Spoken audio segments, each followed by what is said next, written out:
Price God. ஆண்டவர் இயேசு கிறிஸ்து நாமத்தினாலே வாழ்த்துக்கள். ஒரு வசனத்தை வாசிக்கிறேன். சங்கீதம் 9ஆம் சங்கீதம் வசனம் 18.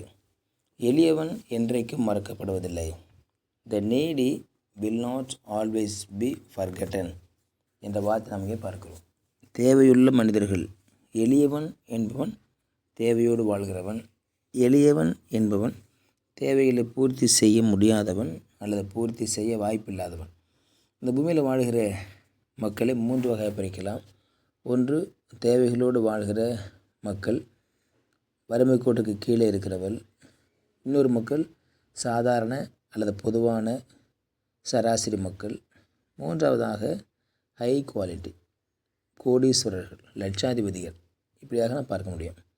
இந்த முதல் 2 பகுதியும் எளியவனும் சராசரி மனிதனும் இந்த பூமியில் ஒரு 70 முதல் 80% தான் இருக்கிறாங்க. ஆனால் ஹை பொட்டன்ஷியல், மிகவும் கோடீஸ்வரர்களாக இருக்கிற 20%.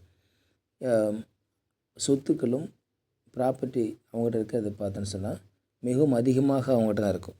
20% மக்கள் தான் 80% மக்களுடைய முழு சொத்துக்களையும் ஆக்கிரமித்து வச்சுருக்கிறதை பார்க்குறோம்.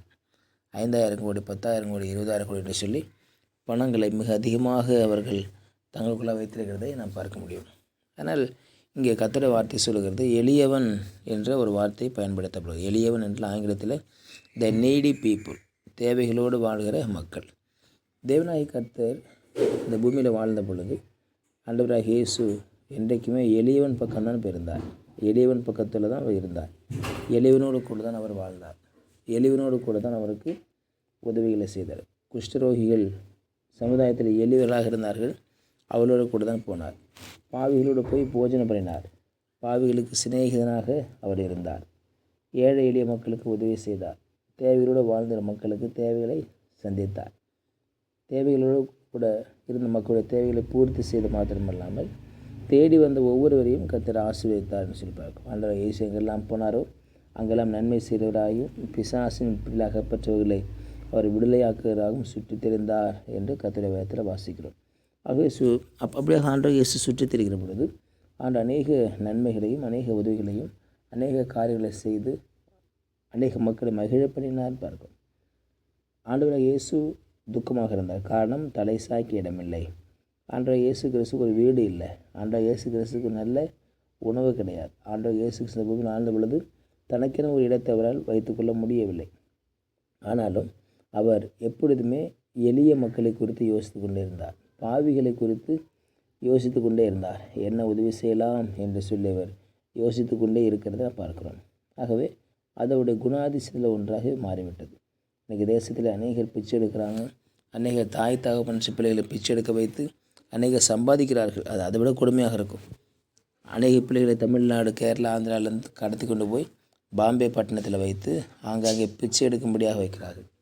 பிச்சை எடுக்க வைத்து அதன் மூலம் வருகிற பணத்தை அவர்கள் தங்களுக்காக பங்கிட்டு கொள்கிறாங்கன்னு சொல்லி நாம் அநேக செய்திகளை வாசிக்கிறோம். ஆகவே இன்றைக்கு இருக்கிற ஏழை சிறுவர்களை தவறாக பயன்படுத்துகிற சூழலை பார்க்கிறோம். ஆகவே எளியவர்கள் பக்கம் என்றைக்குமே ஆண்டவராக இயேசு இருக்கிறார். எளியவன் பக்கம் என்றைக்குமே அவர்தான் நியாயாதிபதியாக இருக்கிறார். எளியவனுக்கு யாருமே இல்லையேன்னு சொல்லி யோசிக்கலாம். எளியவனுக்காக வழக்காட ஆட்கள் இல்லைன்னு சொல்லி யோசிக்கலாம்.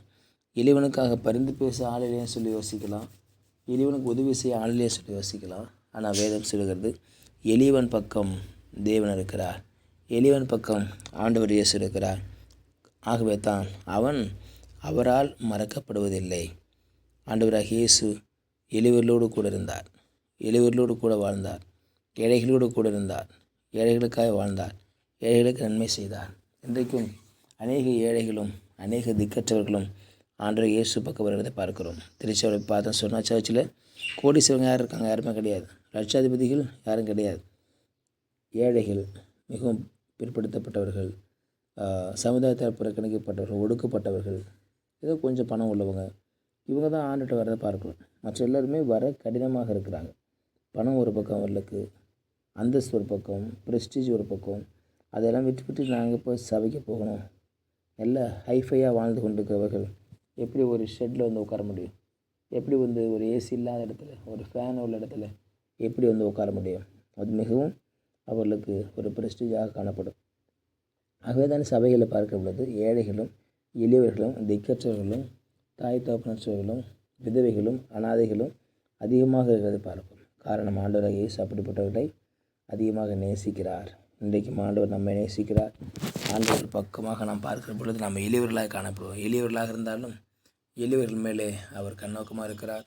நம்ம கர்த்தர் ஆசீர்வதிப்பார். ஜெபிக்கலாம். பரிசுத்த நாளுக்காக ஸ்தோத்திரம் பண்ணுகிறோம். எளியவர்களாக எங்கள் மீது கண்ணோக்கமாக இருப்பதற்கு நன்றி செலுத்துகிறோம். தொடர்ந்து ஆசீர்வாதம் புறப்படுத்துகிறோம். இயேசு நாமத்தில் பிதாவே. ஆமேன். ஆமேன். You will be succeeded.